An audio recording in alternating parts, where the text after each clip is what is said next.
Good evening everyone. जैसे कि अब मैथ का पेपर है सभी बच्चों का, तो आज की वीडियो में मैथ के जितने भी फार्मूलेस हैं वो आपको वन बाय वन बताऊंगा चैप्टर वाइज।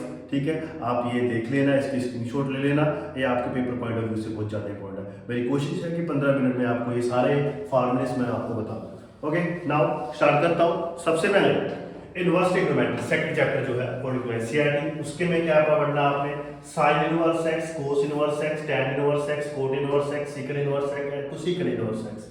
इसकी डोमेन पता होनी चाहिए और रेंज पता होनी चाहिए। सीधे सीधे क्वेश्चन आपके इसके ऊपर आ जाएंगे जो मैंने डोमेन लिखी हुई है और रेंज। एक तो ये काम करना आपने, ठीक है। सेकंड, कुछ फार्मूले, अगर आपको साइन इनवर्स ब्रैकेट में साइन लिखा तो ये कैंसिल होकर किसके इक्वल आ सकते हैं? एक्स पर। ये कैंसिल तब करने हैं इनकी डोमेन और रेंज देखते हुए, ठीक है। इसी तरह कोस इनवर्स हुआ, टैन इनवर्स हुआ, कोट इनवर्स हुआ, साइन सीकन इनवर्स सीकन एक्स हुआ, कोसेकन इनवर्स कोसेकन एक्स। तो सभी आपस में अकॉर्डिंग टू डोमेन और रेंज देख के कैंसिल करके एक्स के इक्वल हम लिख सकते हैं। उसके बाद नेक्स्ट फार्मूले, जब कोई एंगल माइनस में हो, किसमें माइनस बाहर आएगा और किसमें पाई लगेगा इनवर्स ट्रिग्नोमेट्री के केस में। तो साइन इनवर्स केस में, टैन इनवर्स केस में, कोसेकन इनवर्स केस में अगर एंगल माइनस का है तो माइनस बाहर आ जाता है। और इसके rest cos inverse, cot inverse, secant inverse, इस केस में अगर माइनस है तो पाई माइनस होता है, पाई माइनस। तो आपको ये पता होना चाहिए। नेक्स्ट, उसके आगे properties, sine inverse x plus cos inverse x pi by 2 के इक्वल होता है, tan inverse x plus cot inverse x pi by 2 के इक्वल होता है,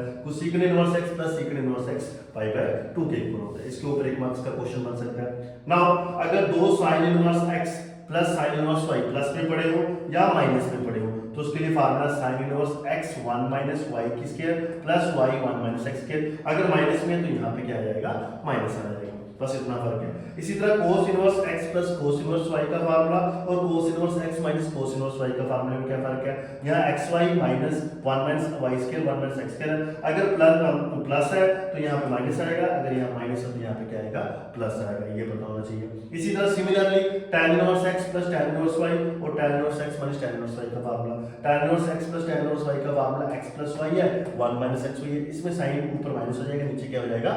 प्लस हो जाएगा। तो उसके बाद कुछ फार्मूले, जैसे कि 2 tan इनवर्स x को sin में कन्वर्ट करना है, sin inverse x 2x upon 1 plus x square कई बार सम में करना पड़ता है। 2 tan इनवर्स को हमने tan इनवर्स में क्या कन्वर्ट करना है? tan inverse x 2x upon 1 plus x square हो जाएगा।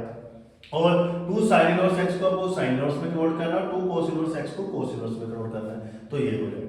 तो ये आपके सारे इनवर्स ट्रिग्नोमेट्री के फार्मूले हैं, ठीक है। नाउ आगे चलते हैं, फिर डेरिवेटिव पे आते हैं। आपको 6 ट्रिग्नोमेट्री फंक्शन, साइन का डेरिवेटिव cos होता है, cos का minus sin x, tan x का secant square x, secant x का secant x tan x, cot x का minus cosecant square x and cosecant x का minus cosecant x cot x, ये होता है फार्मूला। उसके बाद इनवर्स पे चले तो एक का याद रखो, दूसरे में बस माइनस चेंज करना है। जैसे sin इनवर्स x का याद रखना 1 upon 1 माइनस x स्क्वायर का रूट, तो cos के में क्या हो जाएगा? आगे माइनस आ जाएगा। tan इनवर्स x में क्या आएगा? 1 upon 1 plus x स्क्वायर और cot इनवर्स में आगे क्या आ जाएगा? माइनस आ जाएगा। secant इनवर्स में 1 upon x under root x square minus 1 और cosecant इनवर्स में क्या आ जाएगा? Minus 1 by x square minus 1, ठीक है। ये sin इनवर्स के हो गए, ये sin के और इनवर्स के डेरिवेटिव है। इससे अलावा a की पावर x उसका डेरिवेटिव ax log ये e की पावर x को e की पावर x का डेरिवेटिव e की पावर x है, फिर देन x का एंगल क्या करते होते हैं वो बेसिक्स आपको पता होंगे। log a x है, बेस a है तो उसका डेरिवेटिव होता है 1 by x log a और log x का डेरिवेटिव 1 by x होता है। इसी चैप्टर में अपना तो आपको ट्रिग्नोमेट्री कुछ बेसिक्स फार्मूले पता होना चाहिए जो सब्स्टिट्यूशन मेथड में यूज होते हैं। जैसे sin 2x से मल्टीपल्स ऑफ मल्टीपल कहते हैं। sin 2x 2 sin x cos x, इसका फार्मूला cos 2x के 3 फार्मूले हैं, 1 minus 2 sin square x, दूसरा cos square x minus sin square x, तीसरा 2 cos square x minus 1। इसी तरह 1 plus cos 2x का 2 cos square x होता है, 1 minus cos 2x का 2 sin square x होता है। sin 2x से कई बार हमें tan की फॉर्म में चाहिए तो ये होगा, cos 2x का tan की फॉर्म में चाहिए तो ये होगा। फिर sin 3x 3 sin x minus 4 sin cube x, cos 3x 4 cos cube minus 3 cos x, tan 3x 3 tan x minus tan cube 1 minus 3 tan square x। तो आप इसका स्क्रीनशॉट ले सकते हो एंड इसमें इनवर्स ट्रिग्नोमेट्री कवर हो जाएगा और डेरिवेटिव कवर हो जाएगा। नाउ आगे चलते हैं।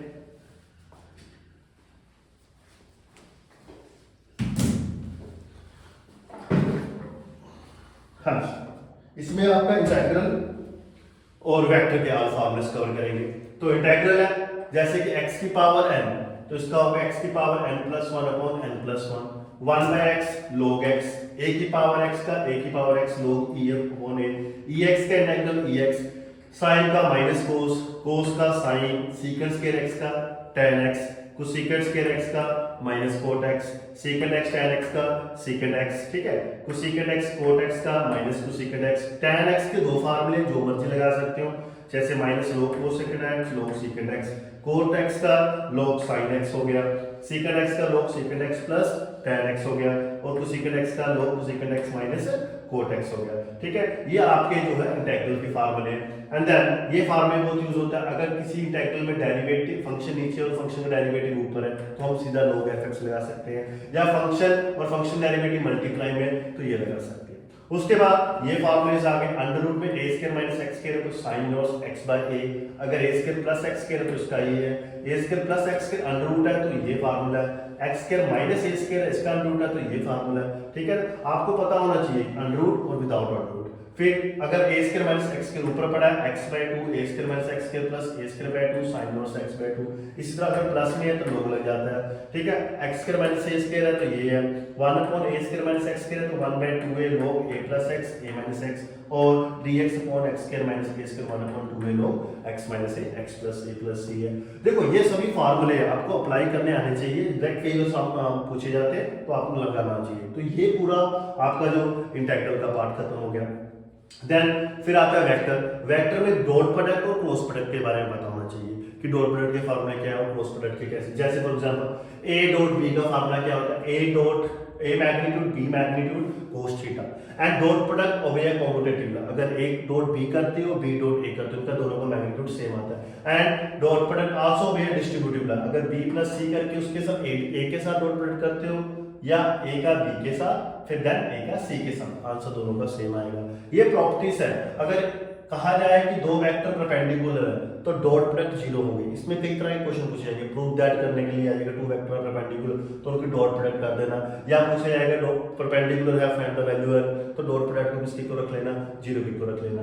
नाउ अगर कोई वेक्टर कार्टेशियन फॉर्म में दिया हो उसकी डॉट प्रोडक्ट करनी बिल्कुल सिंपल है, i वाला i के साथ, j वाला j के साथ, k वाला k के साथ, तो उसका मैग्नीट्यूड ऐसे हो जाएगा, ठीक है।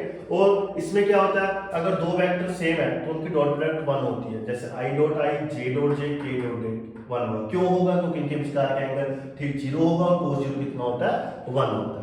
इसी तरह अगर कोई दो परपेंडिकुलर वेक्टर है उनका डॉट प्रोडक्ट क्या होगी, 0 होगी। क्यों होगी, क्योंकि वहां पे थीटा 90 होता है और cos 90 0 होता है। मैंने फॉर एग्जांपल से समझाया भी आपको, जैसे कि a कोई कार्टेशियन फॉर्म में वेक्टर है और b कार्टेशियन फॉर्म में, डॉट प्रोडक्ट करने का सिंपल, i वाला i के साथ, j वाला j के साथ, k वाला k के साथ, विद साइन से उठाना और बीच में क्या रखना है, प्लस रखना है।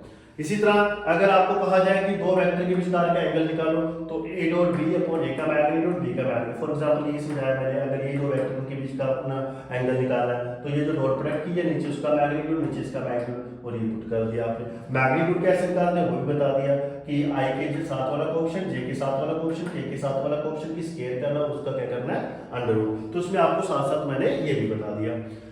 और जो क्वेश्चन आता है प्रोजेक्शन निकालो a ऑन b, तो आपको a ऑन b की प्रोजेक्शन निकालनी है तो कैसे निकालोगे, a dot b upon b का मैग्नीट्यूड। अगर b ऑन a कहा हो तो a dot b upon a का मैग्नीट्यूड ऐसे निकाल देना। तो ये कुछ 6 डॉट प्रोडक्ट के फार्मूले पता होने चाहिए। Dot product a dot b का formula ab cos theta, dot product को commutative law, distributive law, dot product की दो परपेंडिकुलर वेक्टर की हमेशा डॉट प्रोडक्ट 0 होती है। अगर दो कार्टेशियन फॉर्म में दिया हो डॉट प्रोडक्ट कैसे निकालना है, i के साथ i, j के साथ j, k के साथ 1 होता है। इसका कहीं ना कहीं आपको एक नंबर का सम मिल सकता है।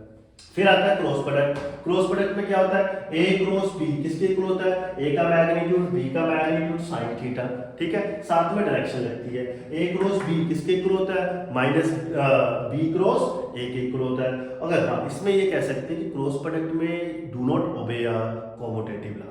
क्यों, अगर a क्रॉस b कर रहे हो एंड b क्रॉस a कर रहे हो डायरेक्शन अपोजिट हो जाती है, सो ये ओबे कम्यूटेटिव लॉ नहीं करता, ठीक है। और इट ओबे डिस्ट्रीब्यूटिव लॉ। हाँ जैसे यहाँ पे दो वेक्टर परपेंडिकुलर थे देन डॉट प्रोडक्ट 0 होती थी, यहाँ दो वेक्टर पैरेलल होंगे तो क्रॉस प्रोडक्ट 0 होगी, ठीक है। ये कुछ आपके वेक्टर के फार्मूले से आगे भी कंटिन्यू करता हूँ, 2-3 फार्मूले हो रहे हैं वेक्टर के, यहाँ तक आपको डॉट प्रोडक्ट और क्रॉस प्रोडक्ट के फार्मूले पता लग गए, ठीक है ना। आगे चलते हैं।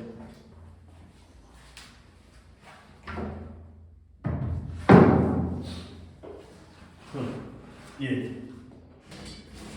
इसमें अगर मान लो कार्टेशियन प्रोडक्ट में आपको वेक्टर दिया हो, इसकी क्रॉस प्रोडक्ट करनी है तो कैसे करना है, ठीक है। ए क्रॉस बी ऊपर आई जे के, इसका कोएफिशिएंट इसका कोएफिशिएंट इसका कोएफिशिएंट इसका कोएफिशिएंट इसका कोएफिशिएंट इसका कोएफिशिएंट, ये प्लस माइनस में जैसे आप डिटरमिनेंट निकालते हो, मेरे ख्याल से डिटरमिनेंट सभी को निकालना आता होगा, उसी तरह इसको ओपन करना, ठीक है। हाँ, यहाँ पे आई क्रॉस आई, जे क्रॉस जे, के क्रॉस के, ये सभी जीरो होती है। क्यों जीरो? क्योंकि थीटा जीरो हो गया और इसमें साइन आता है, साइन जीरो कितना होता है? जीरो होता है। हाँ, अगर इसमें आपको ये निकालना है आई क्रॉस जे क्या होगा, जे क्रॉस क्या होगा, के क्या होगा, तो आई क्रॉस जे ऐसे साइकिल बना लेना, यहाँ पे आई लिख लेना, यहाँ पे जे और यहाँ पे के, आई क्रॉस जे के होगा, जे क्रॉस के आई होगा, के क्रॉस आई जे, ऐसे आई क्रॉस जे के, जे क्रॉस के आई, के क्रॉस आई जे होगा और इसके रिवर्स प्लस माइनस लगा देना और कुछ नहीं करना। और इसको ऊपर कैसे समाते हैं, 2 मार्क्स के, बहुत इंपॉर्टेंट। एरिया ऑफ पैरेललोग्राम निकालना है, अगर उनकी 2 साइडें दी हुई है वेक्टर की फॉर्म में, एरिया ऑफ पैरेललोग्राम निकालना है, 2 साइडें दी हुई है वेक्टर की फॉर्म में, तो आपने उसका ए क्रॉस बी ऐसे करना है एंड उसका क्या निकाल देना है, मैग्नीट्यूड। सिमिलरली अगर area of triangle with adjacent side दी हो, जैसे a vector and b vector adjacent side दी हो, तो ए क्रॉस बी वेक्टर और उसका मैग्नीट्यूड करने के बाद 2 के साथ डिवाइड करना है। अगर area of parallelogram with diagonal दी हो, डायगोनल d1 d2 दी हो वेक्टर की फॉर्म में, तो आपने d1 क्रॉस d2 या a क्रॉस b मैग्नीट्यूड लेने के बाद 2 के साथ क्या करना है, डिवाइड करना है। और ये एक रिलेशन है क्रॉस प्रोडक्ट और डॉट प्रोडक्ट का, a क्रॉस b की vector square a dot b इसके इक्वल होता है a square dot b square. उसके बाद इसमें 2 इक्वालिटीज से डायरेक्ट पूछी जाती है, ट्रायंगुलर इक्वालिटी और Kochi squash equality. Triangular equality क्या होती है, अगर किसी 2 वेक्टर को प्लस करते हैं, उसका मैग्नीट्यूड निकालते हो, तो हमेशा लेस देन या इक्वल टू होगा इंडिविजुअल वेक्टर का मैग्नीट्यूड के सम में। और कोची स्क्वैच क्या होती है, अगर किसी 2 वेक्टर की डॉट प्रोडक्ट करते हो, उसका magnitude less than equal to होगा इंडिविजुअल वेक्टर के मैग्नीट्यूड के मल्टीपल के। तो ये यहाँ पे आपका डॉट प्रोडक्ट वेक्टर जो है खत्म हो गया। फिर आते हैं हम 3D में। 3D में क्या क्या क्वेश्चन पूछे जा सकते हैं, अगर मान लो किसी लाइन के डायरेक्शन रेशियोज के एंगल दिए हुए हैं और उसके डायरेक्शन को साइन निकालने, एंगल मतलब अल्फा बीटा गामा दिया होगा और उसके डायरेक्शन को साइन निकालने, बस cos alpha cos beta cos gamma ये लगा दो, ये साइन, ये डायरेक्शन को साइन। अगर मान लो किसी लाइन के डायरेक्शन रेशियो पॉइंट्स की फॉर्म में दिए A B C, direction cosine निकालना, तो कैसे निकालना, a upon under root A square plus B square plus C square, comma b upon under root A square plus B square plus C square and c upon A square plus B square plus C square, ये पता होना चाहिए।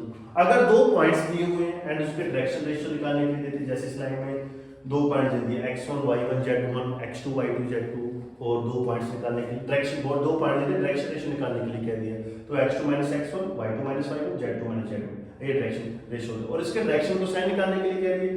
तो सारा कुछ यही points ऊपर रखें, नीचे आप p और q का डिस्टेंस फार्मूला लगा देना। और एक और चीज जो बहुत पूछी जाती है, डायरेक्शन कोसाइन के स्क्वायर का सम हमेशा 1 के इक्वल होता है, मतलब l square plus m square plus n square equal to 1, ये डायरेक्शन कोसाइन होते हैं।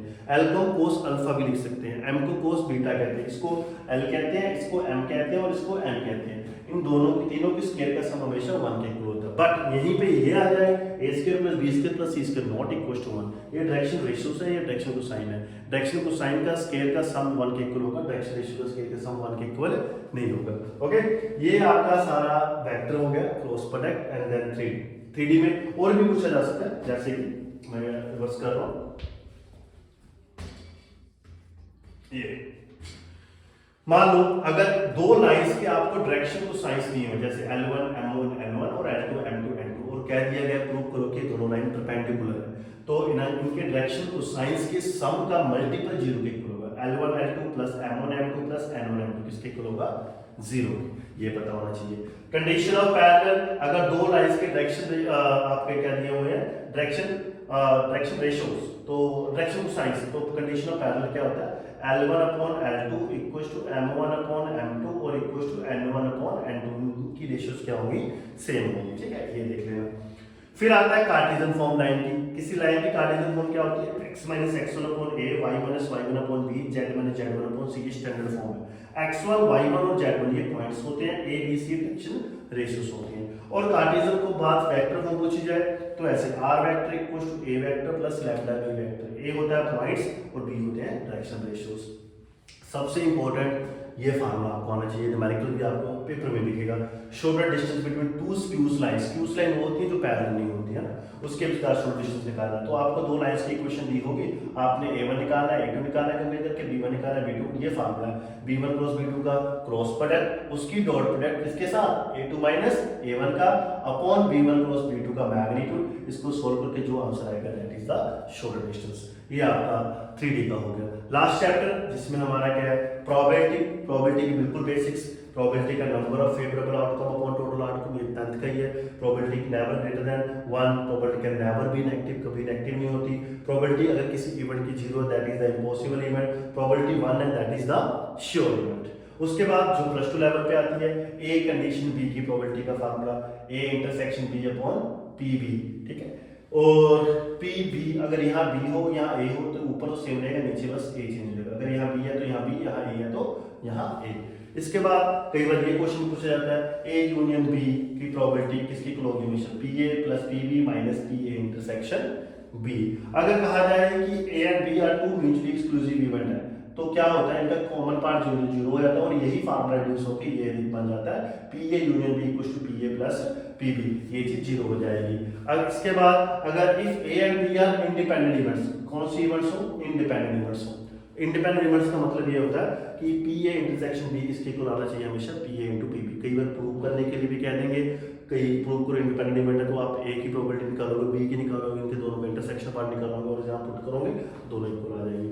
और इसके बाद बेस थ्योरम एक सम बनेगा ही बनेगा, पीईआई जो प्रोबेबिलिटी पूछी जिससे बड़े को ऊपर है नीचे सभी का टोटल, ये बेस थ्योरम का सम है हमारा। तो यहाँ पे आपका प्रोबेबिलिटी हो गया और शॉर्टर डिस्टेंस अपना 3D हो गया। नाउ एक और मैट्रिक्स के बारे में थोड़ा बता दिया जाए।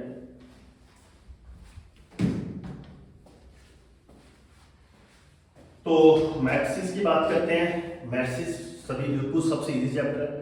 किसी भी एलिमेंट को अरेंज करना रेक्टेंगुलर रो एंड कॉलम में उसे मैट्रिक्स कहते हैं। और मैट्रिक्स में ये रो होती है हॉरिजॉन्टल लाइन, ये कॉलम होती है, ठीक है, ये पता होना चाहिए। कितनी रो है कितनी कॉलम है, रो पहले लिखते हैं कॉलम बाद में लिखते हैं। इन दोनों का मल्टीपल को हम ऑर्डर कहते हैं, ठीक है। इससे नंबर ऑफ एलिमेंट भी पता लगे। जैसे इसमें सबसे बेसिक क्वेश्चन ये पूछ सकते हैं कि हाँ ये बताओ इस मैट्रिक्स में सेकंड रो थर्ड कॉलम वाला एलिमेंट कौन सा, सेकंड रो थर्ड कॉलम, तो कितना होगा 6। First row third column, first row third column, इसका एलिमेंट कितना होगा 3। और type of matrix, square matrix क्या होती है जिसके नंबर ऑफ रोज और नंबर ऑफ कॉलम इक्वल हो।